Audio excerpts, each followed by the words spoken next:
शिवाजीराजे या देशामध्ये आता जन्माला येणार नाही आणि आले जन्माला आले तरी आपल्या हातात आता ढाल तलवारी देणार नाही।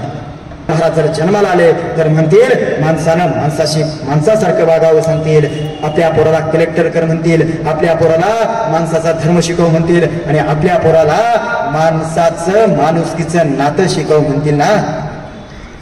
आज आम्ही फेसबुक आणि व्हॉट्सअपच्या दुनियेत रमतोय। शिवाजी महाराजांच्या काळात व्हॉट्सअप होतं का? होतं का? शिवाजी महाराजांच्या काळात हेलिकॉप्टर होतं का? विमान होतं का?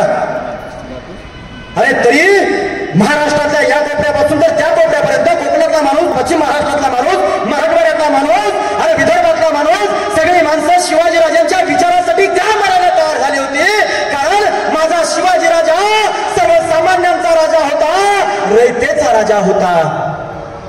शिवाजीराजांचा आदेश मोठा होता, शिवाजीराजांचा आदेश मोठा होता।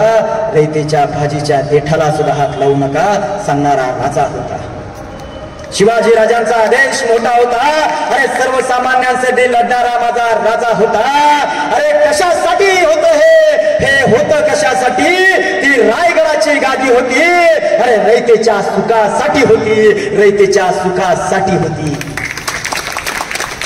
आज मात्र साधा नगरसेवक जर झाला ना तर त्याच्यामध्ये 50 कार्यकर्ते जमा होतात। नगरसेवक काय करतो? त्याच्यानंतर त्याचीच पिढी जन्माला घालतो आणि त्याच्याच पोरांना नगरसेवक करण्यासाठी प्रयत्न करतो। मात्र शिवाजीराजा असा एकमेव राजा आहे ज्या वेळेस पुरंदरचा तह झाला, पुरंदरच्या तहाच्या वेळेस शिवाजीराजाने आपल्या स्वतःच्या पोराला दुश्मनाकडे ओलीस ठेवला। जगातला एकमेव राजा रयतेसाठी तो म्हणजे शिवाजीराजा।